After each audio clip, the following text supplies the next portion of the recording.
Okay. Well, that's exciting. I think that we have just gone live. So hello, everyone. My name is Ron Morris, and I'm the director of InsectU San Francisco. And today we're very excited because we're going to be launching Faster Futures from Silicon Valley. Just a quick word about us in San Francisco. So we opened InsectU San Francisco in 2016 with the goal of designing and delivering courses for students from all of our schools focused on innovation and entrepreneurship. And we've been doing that since 2016. Recently, we moved into Galvanize, which is a 5-story accelerator in the heart of Soma. So a lot of exciting things going on for us in San Francisco. And today is the very first time that we are launching a series of remote seminars. And so we started with something that is very much at the core of what we do, and that is innovation. So the big idea for this program is that we want to demystify innovation. We also want to give frameworks for understanding it, and we want to pin that to reality. We're doing that by bringing in 2 fantastic hosts that I'll be introducing you to, but also in the coming weeks, we'll have guests from some of the most famous companies and innovative companies in Silicon Valley. So we're going to be not just talking about innovation, we're going to really be giving specific examples about how it's being done here in San Francisco. So just a couple things about the ground rules. We would love you guys to ask questions, so you can do that in the chat. It'd be even better if you could at least include your first name. And speaking of questions, don't be afraid to go off topic. Certain days we may be speaking about a particular industry more than another industry because our guest is working within that industry, but these are transferable ideas.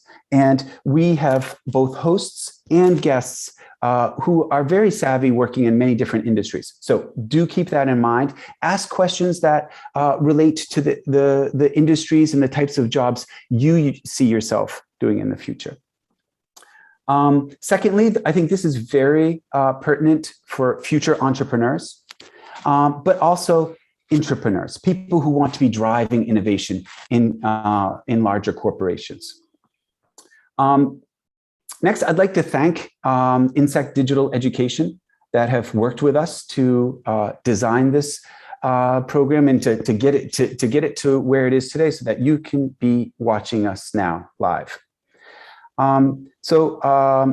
Last but far from least, I'd like to introduce our 2 hosts. They're going to be with us every week. So this is a monthly seminar. We'll be meeting for 1 hour per month, every month over the next 7 months. And after today's session, we're going to be bringing in guests to speak to. So you're going to get to know Mark and JC quite well over the next few months. And I think you're going to come to really appreciate a lot of their insights. Mark is someone who's done a lot of research. He's a deep tech agent at Innovation Lab. He's also principal and co-founder at Futurity Studio. He worked with Lux Research. And so he'll tell you more about his background, but in a nutshell, really, he works with companies for them to try to see the future a little bit more clearly and to get to that future faster. JC is a serial entrepreneur. He's worked with, and he can tell you more about some of his startups that may come in the Q&A as well, but he's seen startups all the way from day one to IPOs. So that's a tremendous resource to understand the startup ecosystem. He's also a lecturer of design thinking at Stanford for the I2M program, and he's a partner at Innovation Lab.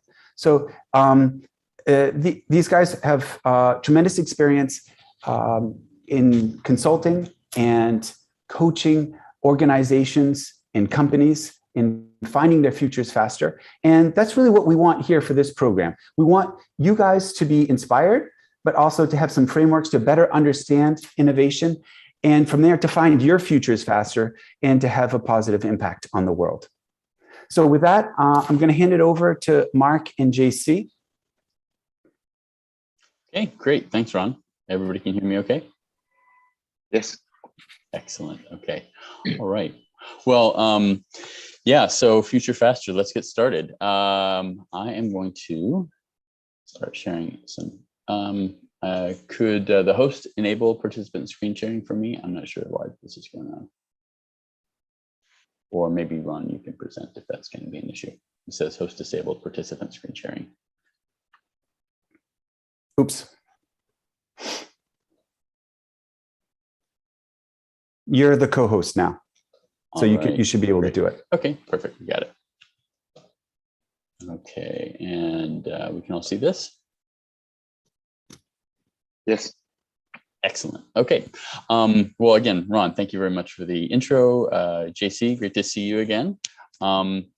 Just to go over really quick what we're going to cover today. We've just seen the intro. We're going to talk a little bit about our syllabus for this class. Then I'm going to talk about moonshot innovation. And moonshot innovation we'll get into, but as Ron alluded to, I'm really going to talk about the corporate and the big company side of things and how that impacts long-term ecosystem types of that type of scale thing.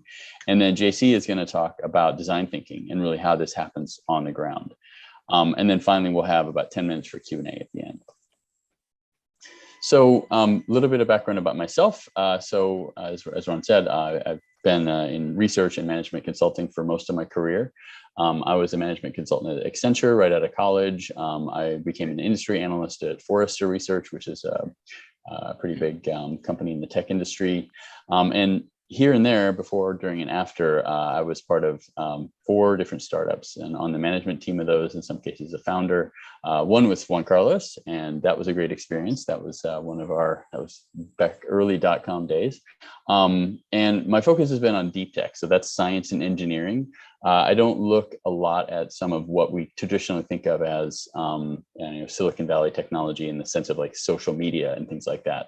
But one of the things I'll try and do throughout this course is bring other types of innovation, not just digital things, but things like electric vehicles or space or new foods grown from cells, things like that, biotech and other types of areas. And that's very much a part of Silicon Valley, even though you probably think of it first and foremost as, Google and Facebook. It's also the home of companies like Tesla, Genentech, and a lot of other types of innovation. JC, how about you?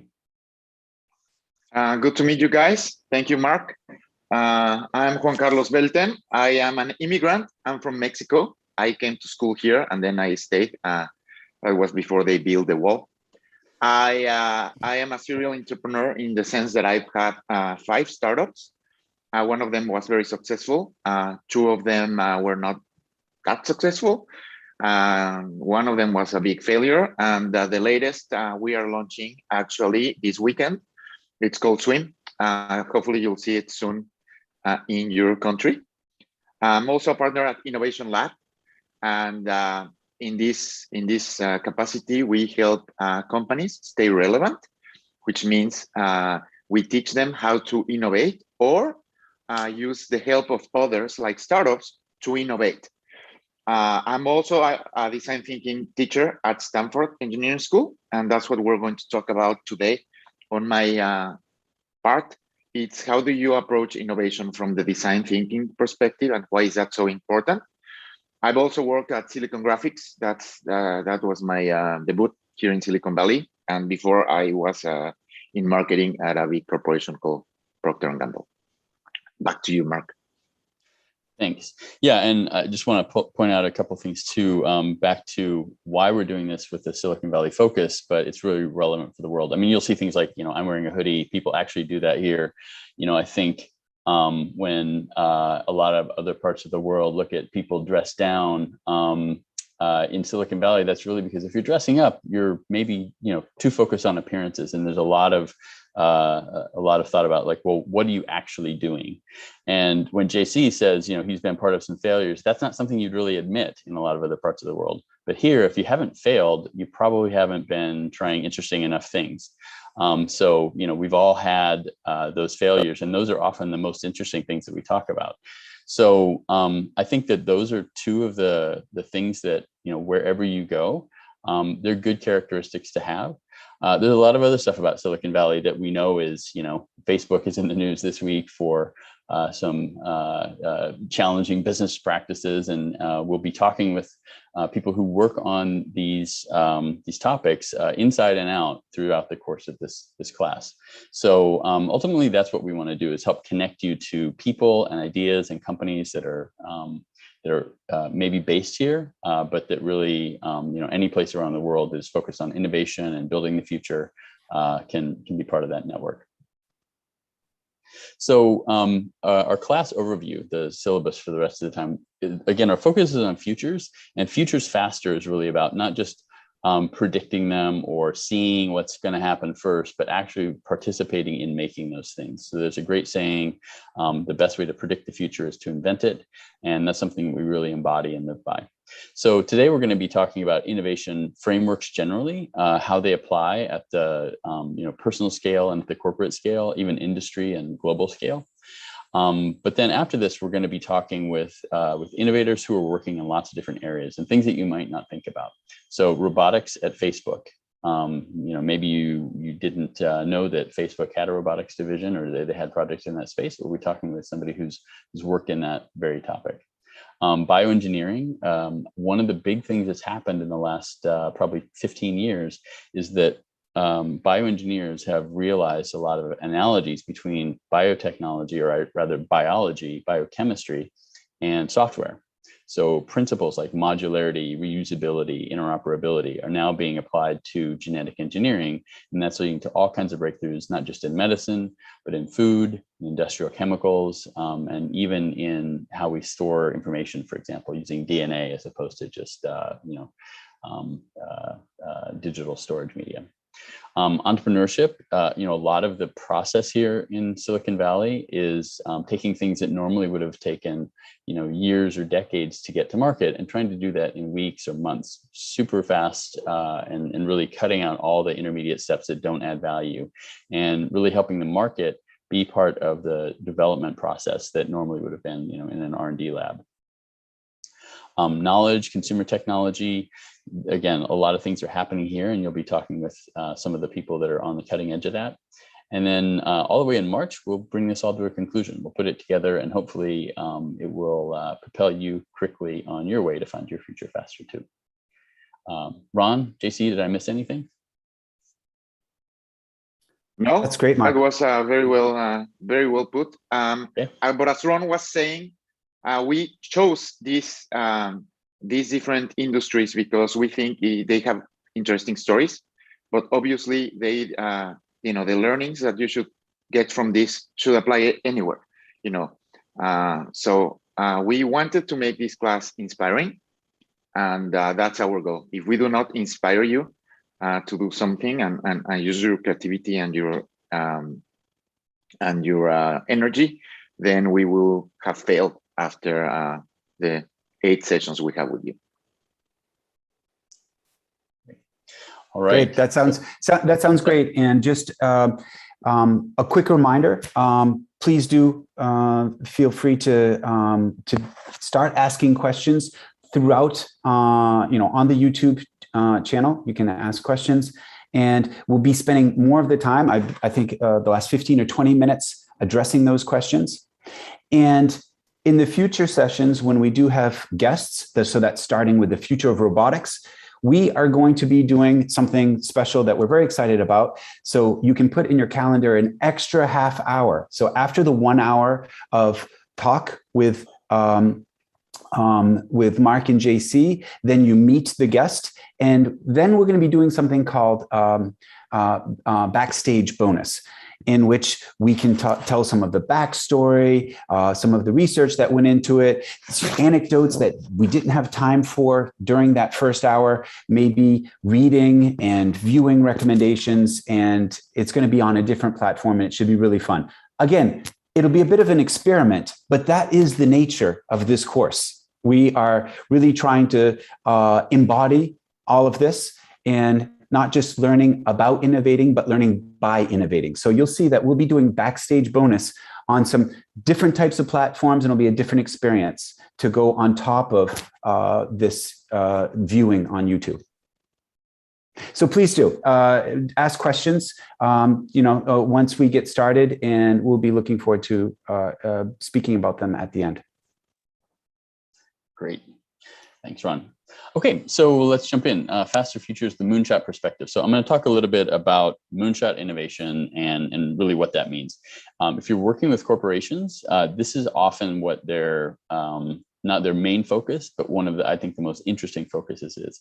So every company needs to innovate and make their next quarter, make their next year. But then sometimes companies need the bigger, longer term goal, and moonshot thinking is one way that they tackle that. So original moonshot, as you probably know from history, was not this thing. This is a Sputnik, if you know the Russian satellite. The first satellite was launched by the Soviet Union into space and orbited the Earth. And this was obviously a huge sensation back in the 1950s. And here's the cover of the New York Times from the day after that happened. Russians win race to launch Earth satellite.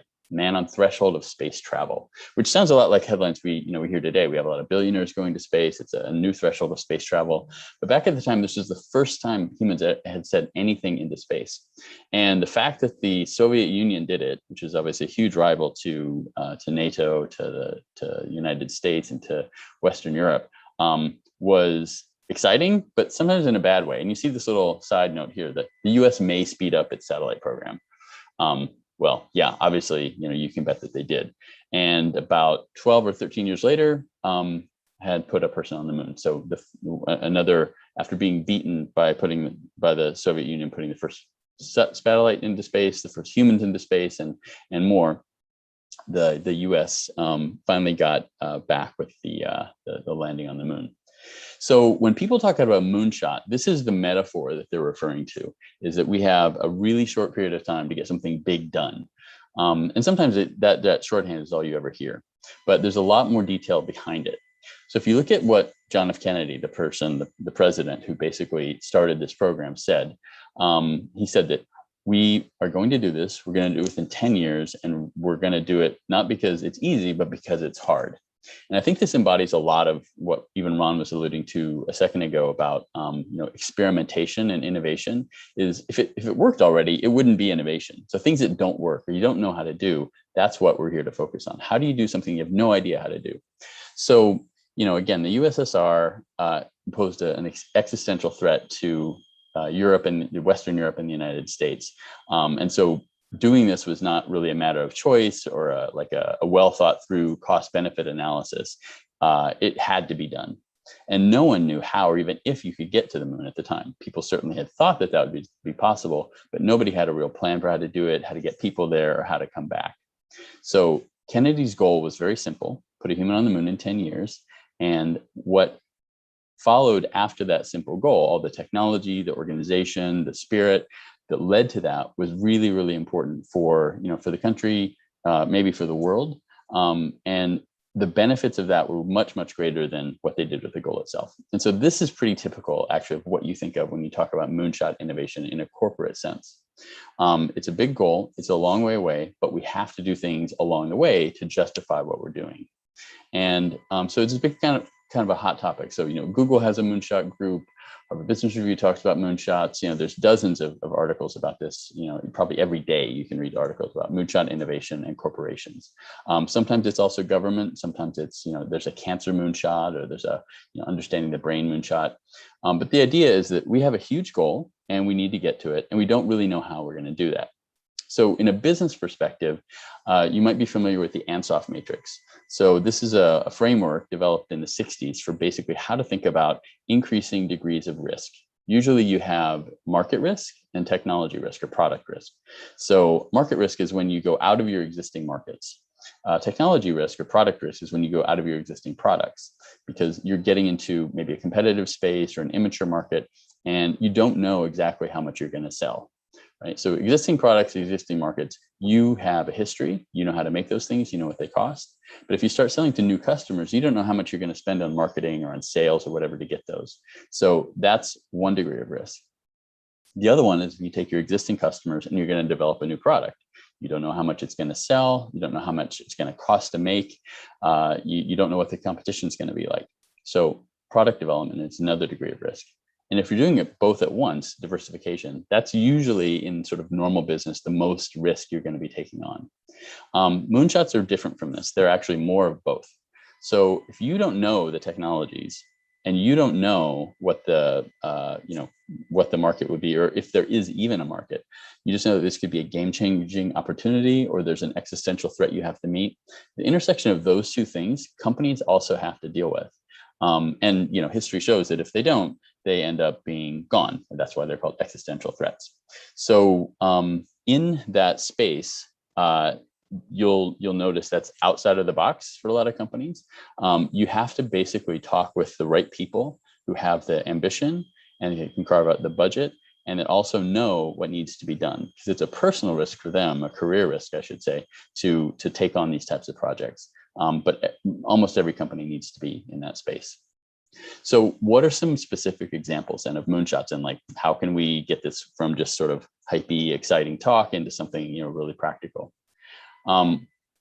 McKinsey has another framework that I think maps very well onto this, and that's the 3 horizons model. So horizon 1 is your current business. It's things that you need to do in the next 0 to 12 months, maybe 24 months if you're in an industry like, say, pharma, where development takes longer. Growth businesses are horizon 2. So this is 1 to 3 years out, maybe 2 to 5 years out, depending again on your industry. But you're looking at today's revenue plus tomorrow's. And then horizon 3 are these things where you have future high growth businesses. They might not be on anybody's radar right now. They might not exist, but these are the things that are really far reaching. And so the reason that we map, for example, the Ansoff Matrix onto the McKinsey 3 horizons model is because in both of these frameworks, you have a lot of cases, you have examples that you can look at and say, well, how did the automotive industry react to electrification? Or how did the medical industry react to the need for a vaccine over the last 24 months. So these are the types of things where using these frameworks helps you think about what you can do personally or with your company. Another framework that I like a lot is the what's called the innovation funnel. So this is typically thought of as 2 steps. The wide end of the funnel, where you have a lot of ideas, is your research phase. You're just doing research for the purpose of finding out where could there be some opportunities. And then development is where you've identified a few of those, you narrow them down, and then you lead into products. So that's kind of operational activity. I think of that as your horizon 1 and horizon 2, in reverse order here. You're doing research for horizon 1, for horizon 2, and you're doing development for horizon 1. So you'll have products in the near term. But in the front end of that is what's sometimes called the fuzzy front end of innovation. That wide end of the funnel is like, what should you even be researching? How should you know it's time for me to start paying attention to quantum computing or to synthetic biology or to, whatever that, autonomous vehicles, whatever that new thing is, how do you find those things? So that's where your horizon 3 activity, it's where your moonshot scouting is going on. So a real concrete example of this that we're living in right now is Airbus.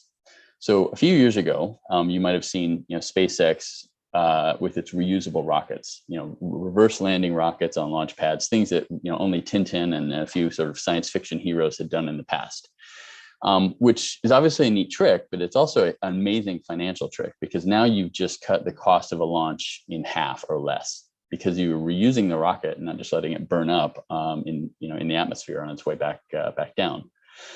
So that cut into Airbus's commercial launch business, the business of launching satellites, so much that the CEO says, if anybody does this through our aircraft business, the A380 and the A320, that business, what SpaceX did to our launch business, we're dead. So they started a program they launched here in Silicon Valley called A-Cube, or A3. And A-Cubed is a combination of projects, partnerships, and venture investing. And the CEO of that subsidiary basically said, our job at A-Cubed is very simple. We seek to disrupt Airbus and the competition before anybody else can. And in doing so, set out to build the future of flight.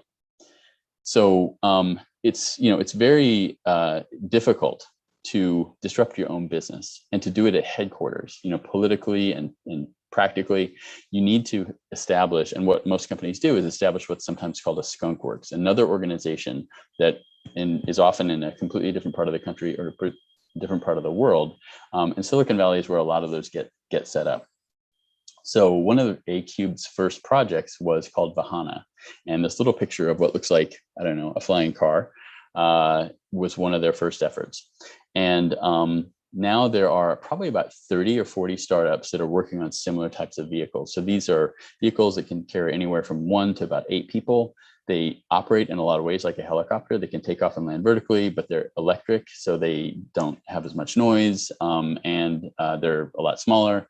And even back in 2016, Uber was already on this idea, supporting a lot of these startups. They said, imagine traveling from the marina in San Francisco to work in downtown San Jose, which would normally take you about 2 hours, but doing that in 15 minutes. So that was 2016. Most of these were just pictures like this drawing you see right here. But today, a lot of these are being flown for the first time. There are companies in Europe and the United States and in Japan and in China that are bringing these quickly to market. And some of them are even operational in places like Dubai. So over the next few years, you're going to see a lot more of these vehicles coming into market. And we don't know yet what the impact is going to be on things like public transit or automobile sales or anything else. But they started this again back in 2016 or so, and only now we're seeing the fruit. So this is definitely a Horizon 3 type of venture. Another example is self-driving cars. So back in 2013, Google said the improvement in self-driving cars can be such that we can make cars that drive safer than people do, and we expect to release the Google car technology in the next 5 years. I see about 5 of these cars a day on the streets of San Francisco. They're still in testing mode, but some of them are being deployed as taxi fleets. And yes, it's a little bit past 2018, but this was a revolutionary technology that car makers had expected would be around in maybe 50 years, and that there would need to be sort of special roads that only these cars could drive on, and they would have like electric tracks and stuff like that. And so this was really shocking. This was basically a Sputnik moment for the car industry. So what some of the car makers said, and Carlos Ghosn, who I think he's in prison now, but at the time was CEO of Nissan, said in a meeting around this time that I was at, I'm committed to be ready to introduce this groundbreaking technology, autonomous driving, by 2020. We're on track to reach that. That was the public statement. Privately, he said, we've seen what Google did to car manufacturers and phone manufacturers, and we don't want that to happen to us. And then, the car industry proceeded to follow the Nokia playbook exactly to the letter. They are all scrambling to keep up with outsiders' technologies for self-driving cars. Daimler's CEO at the time, well, in 2015, said, we don't want to become the contract manufacturer, the Foxconn of Apple. In other words, just making, the car part for big tech companies to put their self-driving technology on top of and take over their market. So all the car makers jumped into gear because they'd seen what had happened with other industries. And this is what they did. Started spending a lot of money, hundreds of millions, even billions of dollars. So GM spent $500 million on a competitor to Uber, Lyft. Nokia had a Maps unit that they sold to Audi, BMW, and Mercedes for $3 billion. And you might be wondering why 3 car companies would pay $3 billion to a kind of second rate at the time phone company, Nokia, when Google Maps was free. And the reason was because they're terrified of Google. GM spent over $1 billion on self-driving startup called Cruise. That's the other one besides Waymo, the Google effort that is driving around on the streets these days. And that was, a couple guys and some stuff that you strapped onto the top of your car for $1 billion. So you'll notice Ford's autonomous car will be affordable, not made with Google. And Volvo's parent company, Geely, is getting into flying cars like the ones I mentioned before. So car makers have seen this threat, and they're reacting much in the way that John F. Kennedy reacted when Sputnik was in orbit, is by spending a lot of money and doing it very urgently because that's an existential threat to their business. Mark. Yeah. Is it okay if I think the timing's perfect here, if I could just cut in for a second? Yeah, we've got one question from Alexandre, and he's asking about risk. And maybe that idea of, he says his question is, what is the major risk? And maybe some thoughts on the risk of doing something, doing the wrong thing, or the risk of inaction. I don't know. Can you kind of answer his question about risk? Yeah, sure. So, there are a lot of risks that are more measurable and more known. Like you can say, if we spend $100 million on this project and it doesn't work out, that's $100 million spent. But if it's not your core business, you can still figure out what would you do to survive, or what would be the hit of, taken by, I don't know, a new technology that wasn't an existential threat. The risk of inaction in those, again, is pretty measurable. On these other cases, and the two that I've just mentioned, the risk is that the entire company and maybe the entire industry simply goes away, right? And so again, you could calculate what's the revenue that our industry brings in today, what would happen to our shareholders, but then there are other societal things. So what about all the jobs that would be lost? What about all the the industries that rely on us for something else? Again, what the car makers were doing is they looked at mobile phones, and Apple and Android, Google is the backer of Android. They didn't make phones. And so the companies like Nokia and BlackBerry didn't even look at them as a threat. And in the course of basically between 2009 and 2013, the BlackBerry and Nokia went bankrupt, and Apple and all the Google-based phones, Samsung in particular benefited from this, took over a multi-billion-dollar business and built it up from nothing. So this idea, it's not just some kids in a garage that can be the drivers of risk. They might come up with an initial idea, but this sense of like what could threaten our entire business keeps CEOs up at night. It should. Okay, that's great. Thanks a lot. Yeah, thanks, and great question. Again, not all risks are like this. There are innovations where like, hey, should we go from green packaging to blue packaging next quarter? And people will spend millions of dollars focus testing red packaging and blue packaging with different types of consumers and see whatever.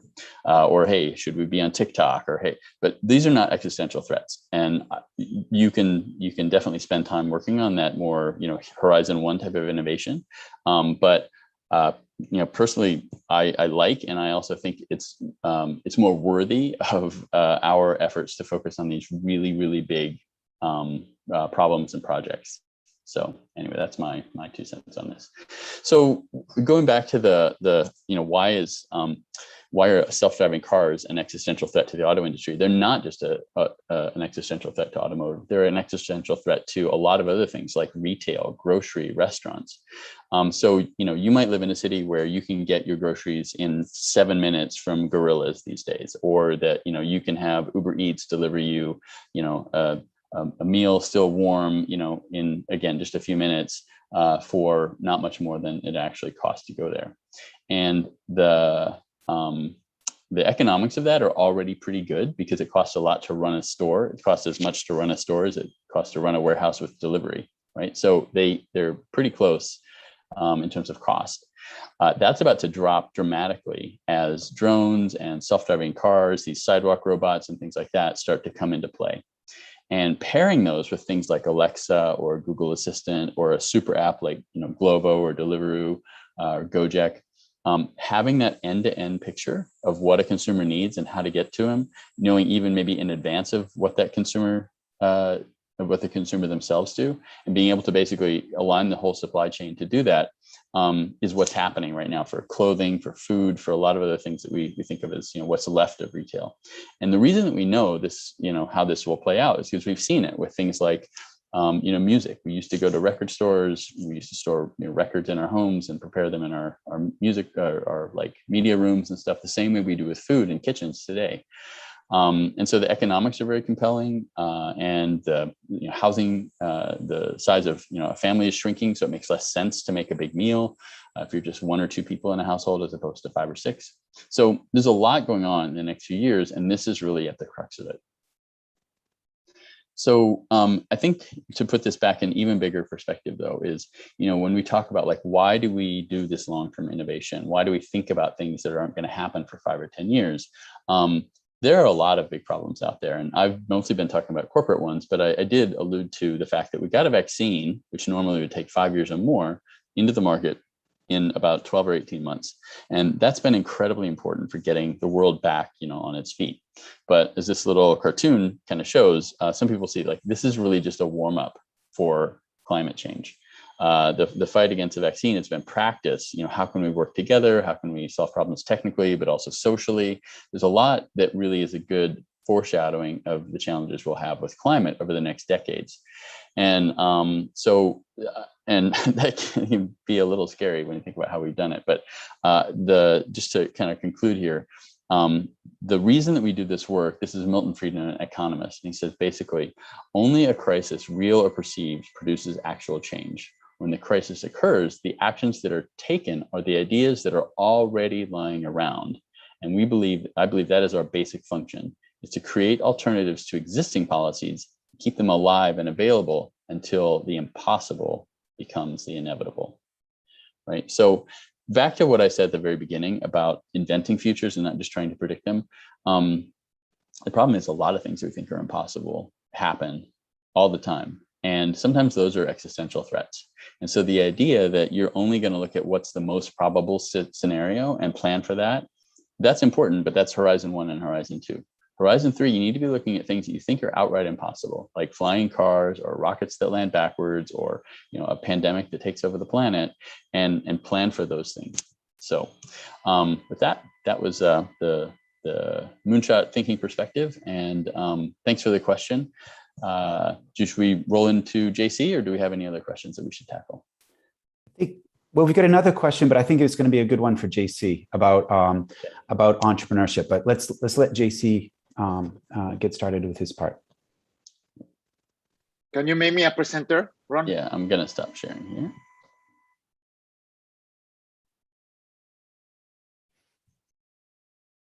So while that happens, I'm going to start my part by answering Nora's question, actually.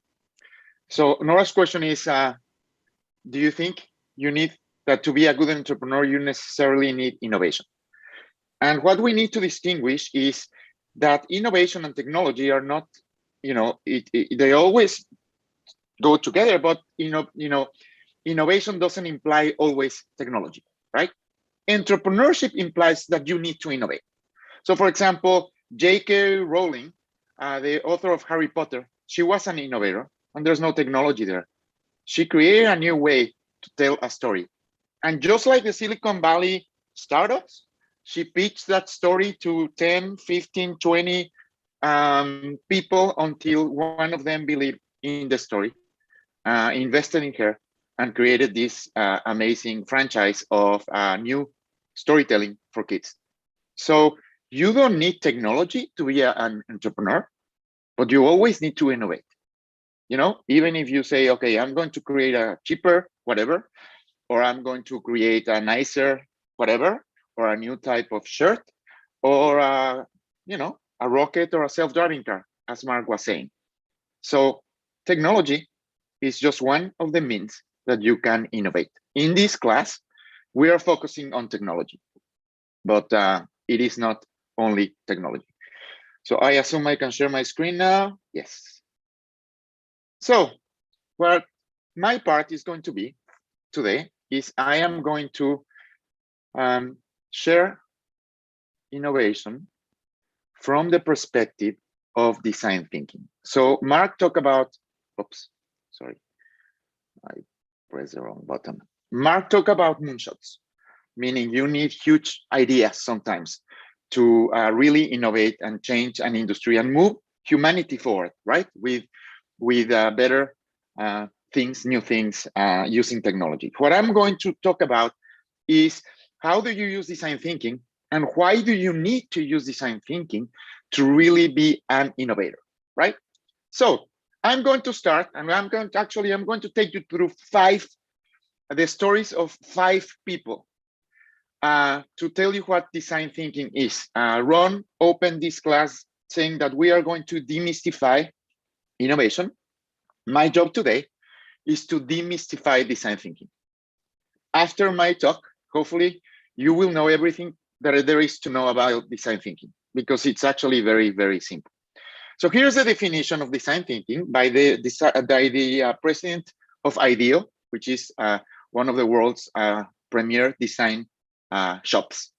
He said, design thinking is a human-centered, collaborative approach to problem solving using a design mindset to solve complex problems. So what we're going to do is we are going to focus on the key terms of this definition to tell you 5 different stories, right?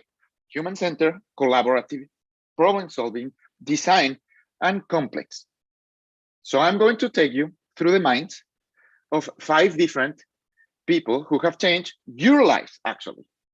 So let's begin with the first key term on that definition.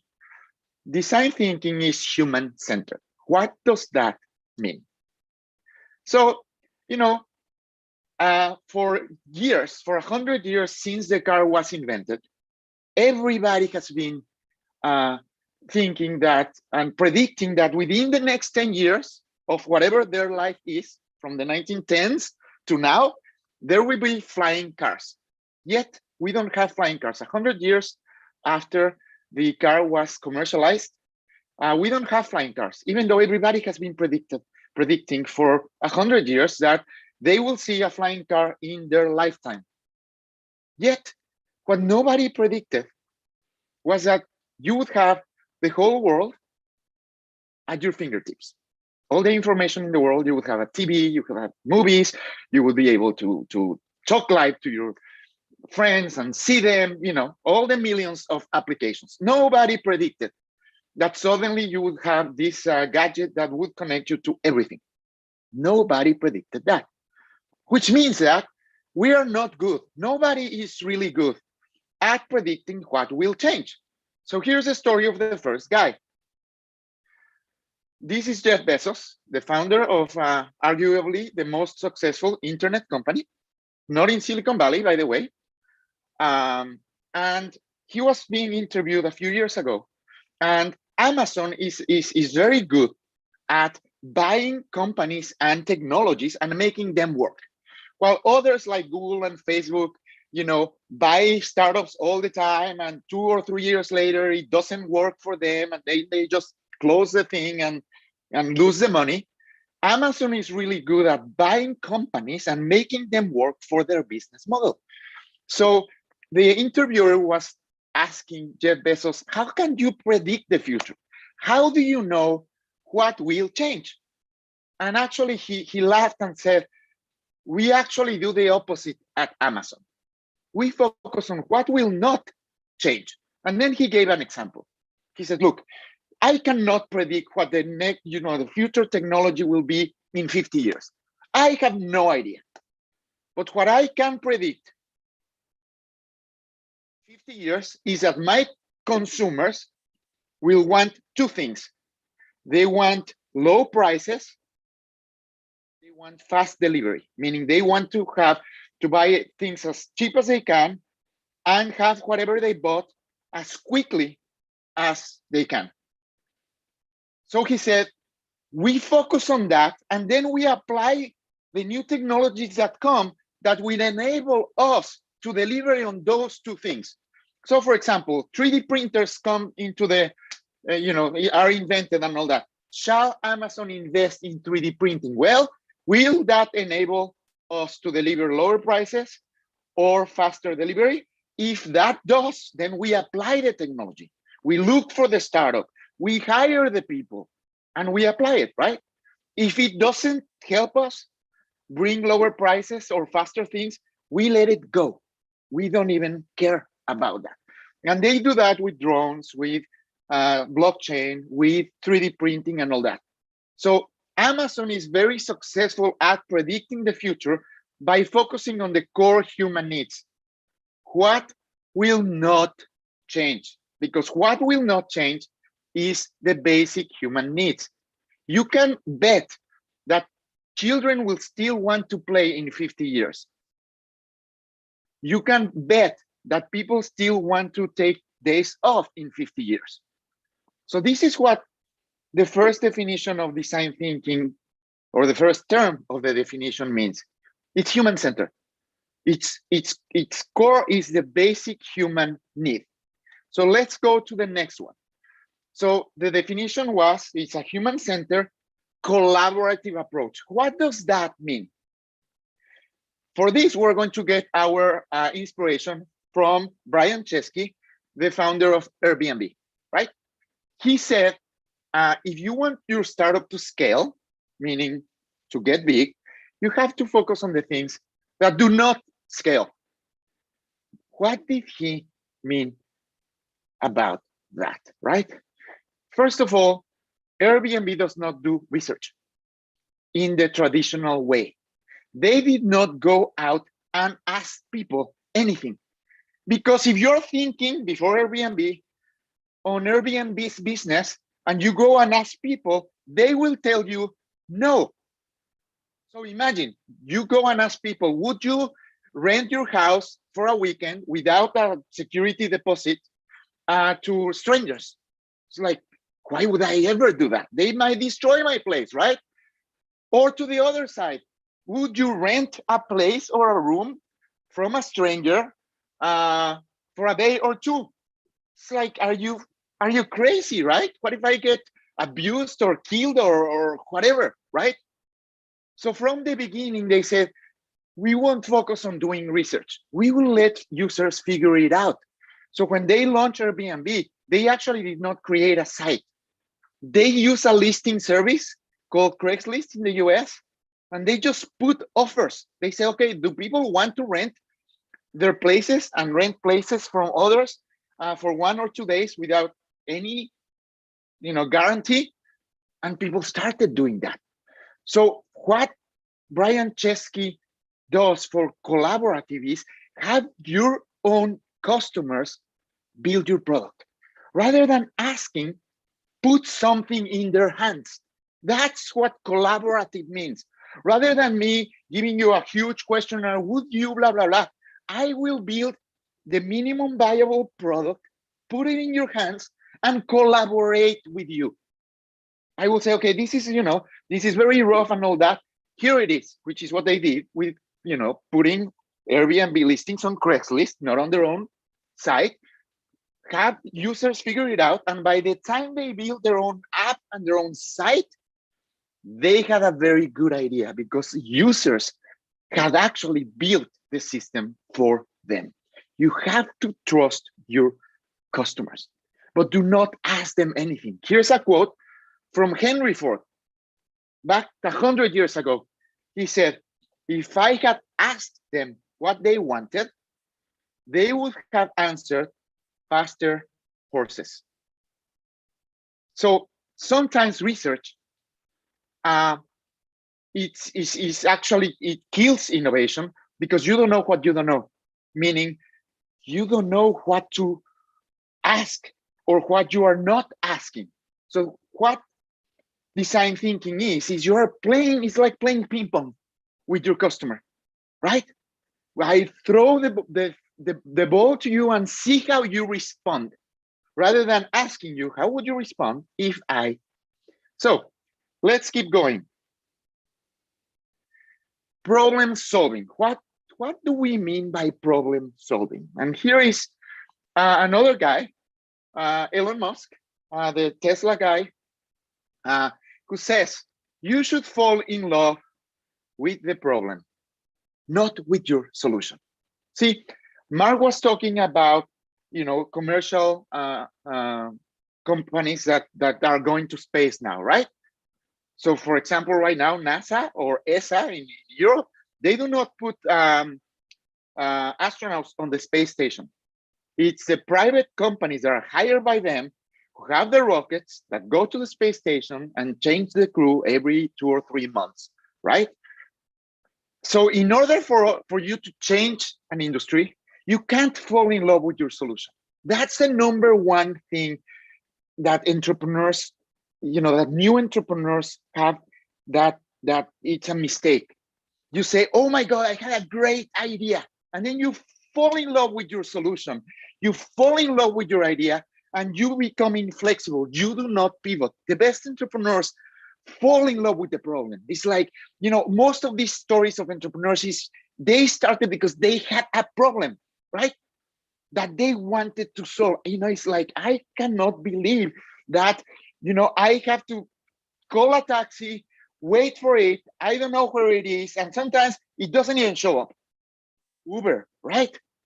It started because you fall in love with the problem. The solution will become evident if you apply design thinking, meaning if you create a human-centered collaborative approach to solving that problem you fall in love with. So let's keep going. Let me see how we're doing in time. I still have a few minutes. I'm actually going to skip a couple of slices, but then the next term is design mindset. What is a design mindset? And for this, we are obviously going to Mr. Steve Jobs. Steve Jobs was not an engineer. He was a design person. Steve Jobs said that computer should be a bicycle for the mind, right? And that even made it to their advertising. What did he mean? See, did any of you read a manual when you started riding a bike? Before Apple, when you had bought a new computer or a new piece of software, it came with a huge printed manual, right? You had to read all these things. And he said, look, technology should be invisible. Technology should enable a machine to do magic for you, to solve your problems, which it should be invisible. If you see the technology, then you're focused on the technology and not on the problem. Technology should be behind what you do. And that's why, he was able to not only invent Apple computer, but to invent the iPhone, for example, which has no buttons, which is completely, how do you create a phone without buttons, right? It's which creates the iPad, which is a product that young people buy and old people buy, old people who are usually afraid of technology. Because for him, technology, it should be focused on design, meaning if you have a design mindset, you're designing for a human. It doesn't matter if you use technology or not. It should be completely human friendly, like a bicycle for the mind. And the last one is to solve complex problems. And here we have Jennifer Doudna, who invented CRISPR, which if you took, for example, the Pfizer vaccine, you benefited from her invention. CRISPR is a way to edit the genome of any living creature. And there's a book about her that you can click on here and find. She's probably going to win the Nobel Prize very soon. She invented a whole industry, right? There are hundreds and hundreds and hundreds of bioengineering companies in Silicon Valley based on her invention, based on problem solving. So with this, I conclude my part. But remember, design thinking is very simple, a human-centered, collaborative, meaning you and your subject collaborate approach to problem solving using design methods to solve complex problems. It's not like you are solving easy problems, you are solving complex problems, which is exactly how science works. You do not do science by just doing theory. You do a theory and then you engage with the subject of your theory, whether it's a gene like Jennifer Doudna or whether it's a planet, and you experiment with your subject. You go beyond your hypothesis. So when you are an entrepreneur, you have a hypothesis. The faster you engage with your subject, meaning with your potential customers or users, the better product you will have, the less assumptions you will have. And with that, I will leave whatever is remaining of the class, and I will stop sharing for questions. Thank you, JC. That was a great intro to design thinking and its role within innovation. That was great. We've got a question from Jamil, and he's asking about, and I think you're very well placed for this question. He's asking about classic research, because you were basically saying we should not be focusing on that. We should put something in people's hands. They should have an MVP. We learned from the customer. I loved, by the way, your metaphor of ping pong. It's great. obviously, with your background, both in startups, dealing with things that are completely new for people, and also at Procter & Gamble in marketing, you probably know a little bit about classical research. Can you add a little nuance? Is it always one or the other, or what comes, does that mean that research is dead? That traditional research is completely dead? Or does it still have a place for companies today? I think the problem with traditional research is that you rely too much on it, right? Because it gives you numbers. But then you go to the details of research. If you go to focus groups by P&G or any of those companies, these people are hired. They are coming to a hotel or a place. They're being watched. They know they're being watched. They're being paid to do that, or they give them a little present when they leave. So immediately the alpha person takes over. And everybody starts, aligning to what the alpha person in the room tells, whatever. That's qualitative research, focus groups. Then you say, okay, well, let's go to quantitative research, right? And let's take consumer products again. They do quantitative research the following way.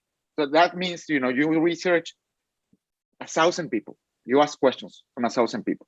Well, you put a van outside a shopping mall, and you invite people who pass to answer a quick survey for 5 minutes. So they go inside the van, and then you give them some little thing.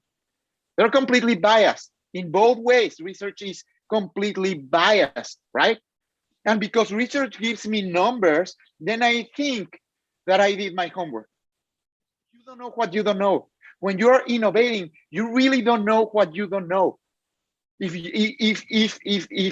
Google, for example, had done research, or Airbnb or Uber or Facebook, it's just like, why would I do that, right? So the problem with research is you really don't know what you don't know until you actually put something in the hands of consumers. And today, with all the technology available, for example, when Mark and I launched our first startup, we needed to buy servers. We needed $1 million from the bank just to buy servers. We needed to pay like $200,000 just to create a website. Today, you can create a website for yourself. You can get free Amazon Web Services time. So it's so easy now to put a minimum viable product in the hands of consumers that you don't need research. Here's the new way that companies like P&G are doing research. Rather than asking, they launch it on Kickstarter. So they launch a new toothpaste on Kickstarter without launching it anywhere. And see, they put a price on it and see who buys it. And then if you buy it, after you use it, we'll give you a coupon for the free product if you answer a quick survey, right? Well, now you have people actually buying the thing, right? Paying what you're asking them and using the product before you even commit to launching it. That's the way Tesla launched Model 3. You had to pre-buy the thing 3 years in advance for $1,000. And then you pay the other $29,000, right? So by forcing you to do that, they know how much are you willing to pay, $30,000. You pay something that is not trivial, $1,000. So they can build, they actually had enough money from the pre-sale to build the entire plant. They can guess demand based on that. So it's so much richer. It's just like science.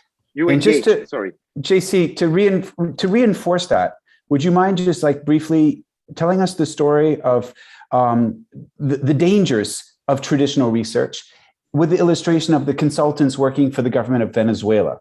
Because I think this will really hammer it home for our viewers. So a few years ago, Venezuela, well, they continue to be in a huge crisis. But a few years ago, the crisis was so bad that there was no, enough food for everybody, right? There was no protein. There was no chicken. There was no meat. Not even in the black market. Not even the rich people could get it, right? The complete supply chain of Venezuela collapsed. So the government said, we need to empower people to feed themselves somehow. And they hired a big research firm, a big, full of MBAs from Harvard and Stanford, and a big American consulting company to say, okay, figure it out. So they interviewed 6,000 people. So they went out to houses and all that, and they interviewed 6,000 people in Venezuela. And they came back with a conclusion. They said, look, we should give people a pair of rabbits in a cage. Each family should get a cage with 2 rabbits. They eat very little, and food is very cheap for rabbits. Rabbits, people like rabbits. When we ask them, do you like rabbit meat? Yeah. Rabbits grow really fast and reproduce a lot. So 3 months into it, you have the first 12 or 13 rabbits from the parents of the rabbits, and then they multiply. So we give you the rabbits, and 2 or 3 months into it, you have enough meat for a family of 6, which is the size of the family in Venezuela, to feed the entire family. So they did that. The government paid them whatever millions of dollars for their study and research. They trusted them, and then they started buying the cages and distributing the cages with 2 rabbits for each family, right? So, they distribute the cages and all that, and suddenly people are not eating the rabbits. There's a huge problem. See, here's what happens. You give a family of 6. A family of 6 means that there are 4 kids in the house, 2 rabbits. Then they start having little rabbits. The kids start naming the rabbits, taking the rabbit to their bed, taking the rabbits to school because they have different patterns, and trading the rabbits. Now tell them, because they grow really fast, and in 6 weeks, they will be eating that rabbit. So the kids prevented the parents from eating the rabbits. So now you have a huge problem. You have these rabbits who continue to reproduce, the kids hiding the rabbits from the parents so they don't kill them. So when they went back, is how many kids did you interview? And this consulting company said, we didn't think we needed to interview the children. See, you don't know what you don't know. In retrospect, it's obvious, but it's not obvious when you have the problem in front of you. Had they said, okay, let's buy rabbits, give them to 6 families, and come back in 3 months and see, they would have reached a completely different conclusion. Because the idea is good. Maybe you choose an animal that the kids actually want to kill, an ugly possum or something without hair or something, right? So that's why research is dead, in my opinion. Well, thank you, JC. That is, I think this is a good place to wrap it up, because we said we were going to be going till 10 o'clock.